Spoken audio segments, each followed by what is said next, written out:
JEM is my name, no one else is the same. JEM is my name. JEM. Shawn's back! You remember Shawn, right? One of Kimber's boyfriends? No? That doesn't help narrow it down any? Yeah, that's Kimber for you. So, Shawn was the dude, the overseas idol dude who she met in the World Hunger Shindig episode, I think. And they got on very well. The Holograms are at Venice Beach being interviewed by some music interviewee people. And she's sitting on a bench, and Shawn comes over and sits next to her. And she's like, "Hey, haven't seen you in a while. How you doing? What you doing?" She says, "Oh, just writing in my diary. It's how I work out my feelings and stuff like that. And I get a lot of song ideas from it." He says, "Great. Hey, would you write a song for me?" She goes, "Yes, Shawn. I'd write a song for you." And, "Hey, great. Want to have dinner at 8? And she goes, "Yes, Shawn." And, hopefully she doesn't have the same scheduling difficulties that she had at the end of the first season. I know that can happen when you're that invested in the dating game, but, let's try to keep all the dates straight there, Kimber. So she gets called to set, and she accidentally drops her diary behind the bench. Would you believe me if I told you that the Misfits were there too? Because the Misfits are there, and Jetta snags her diary. Which is not a good idea. You don't want to read Kimber's diary. I can just imagine Jetta cracking open Kimber's diary and being, "Oh my god. Oh jeez. Oh wow. Oh. This woman's got an imagination." Because I have to imagine that Kimber's diary is full of sexual escapades and fantasies that would make Xaviera Hollander blush. But, Jetta politely skims past all that, which is several pages of skimming, and gets to some of the juicy gossip-like stuff, where she, might where she was having a frustrating day and she said an unkind word about Shayna or Aja or Jerrica, as might happen. So they, apparently she even writes about Roxy and Pizzazz. Roxy isn't dumb, but she is so ignorant. Oh, yeah? And Pizzazz is just a rich, spoiled brat.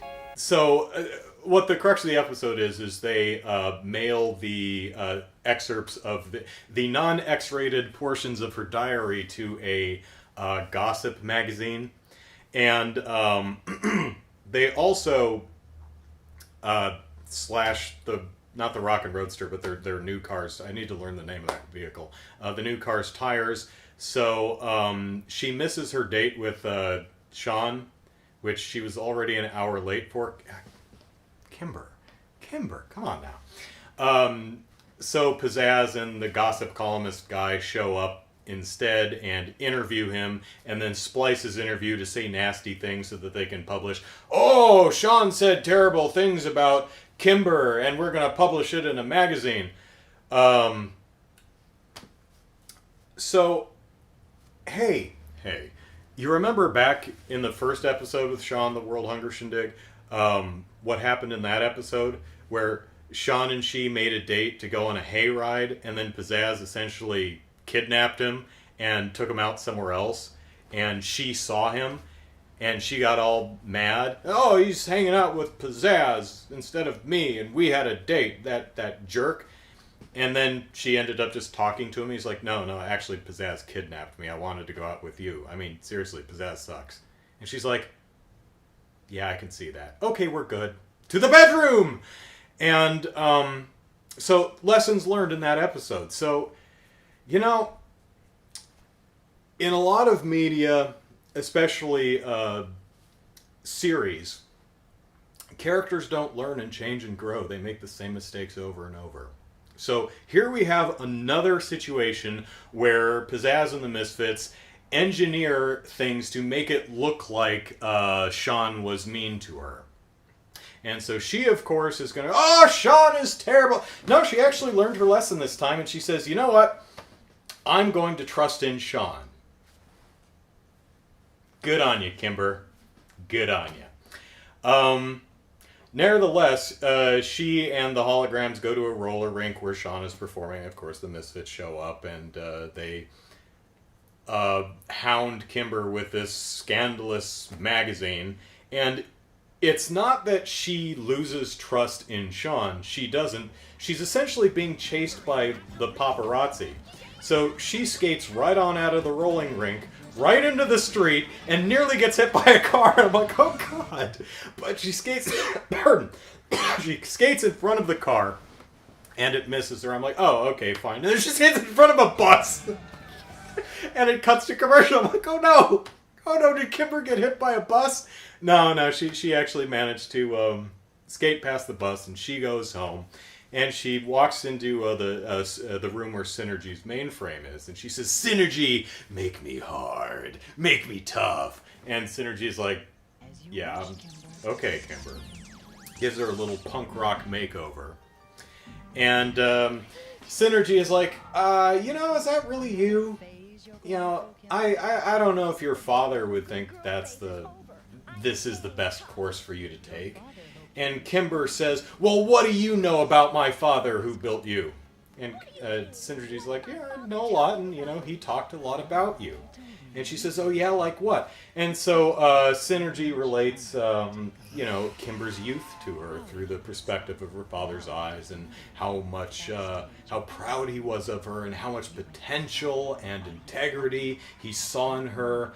And despite all that, he left everything to Jerrica. So, he really loved you, but not quite as much as Jerrica. Jerrica's really awesome. You're pretty good, Kimber, but Daddy plays favorites. Where's Mrs. Benton? I'm assuming the mom is gone too. I don't recall her being mentioned. The father's dead, because he leaves everything to Jerrica. I would assume the mom is either gone, divorced, or dead, because if she was still alive, you typically don't inherit stuff. So I'm guessing both the parents are gone. I'm not sure. Let me know in the comments where mom is. What was I talking about? Oh, so she's like, okay, yeah, this punk rock thing isn't me. I'm going to be true to myself, and I'm going to write a song. And she does. And so they go on a interview show, which already has the Misfits on it. And so she writes a song called Dear Diary, which is actually a really nice song with a great hook. I really like the song. I think it's very cleverly written. But the video is weird because there's at least 2 points where there's a frame splice in it. I'll have to go back and I'll show it off right here. Okay, so I took a look back at the video, and did you see that? See that little glitch in the middle there? There's some balloons in the middle of the video. What is that all about? Well, a couple seconds later, you'll see another similar glitch. Did you see that? It's actually the same frame, but it's complete. And it's pretty easy to identify. It's the She Makes an Impression video from earlier in the same episode. And that happens a couple more times in the song. You'll see it here. Did you see it? There's just a splice of JEM in there. That's also from the same video. Let me see if I can find it real quick. Yeah, there it is. So here's the actual video. And you can see that frame in there. Here's another one. This is the My Diary, or Dear Diary video. And boop. Boop. It's this frame, which, again, let me see if I can find it. It is, yeah, there we go. This is the original She Makes an Impression, or what is it? Yeah, She Makes an Impression. So, yeah, so a couple frames from She Makes an Impression got into this video, one only halfway in there. I checked the video that's streaming on Tubi, and these frame splices aren't in there, so it's almost certainly an authoring mistake with my DVD copy of the show. However, This is a mistake with the actual broadcast version. Did you see it? Let me back up. Keep an eye on JEM's midsection. You see that? What is that? That's Rhea's drum set.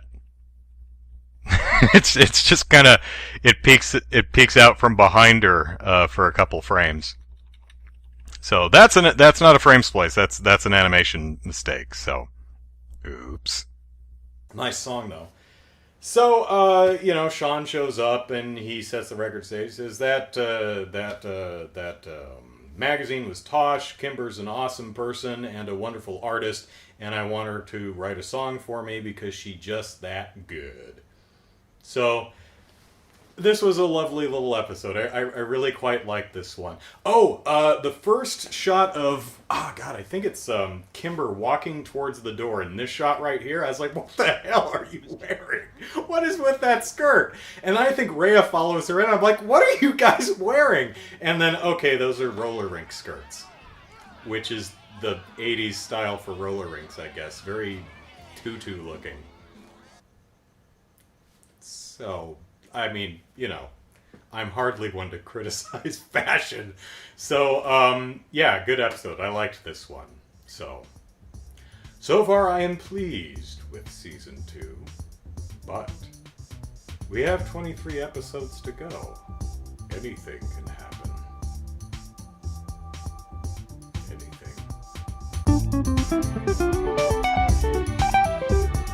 All right, roll tape. We're rolling. Action. The Misfits have arrived here. Tell us, Pizzazz, are you working anywhere, or are you just cruising for a vagrancy charge?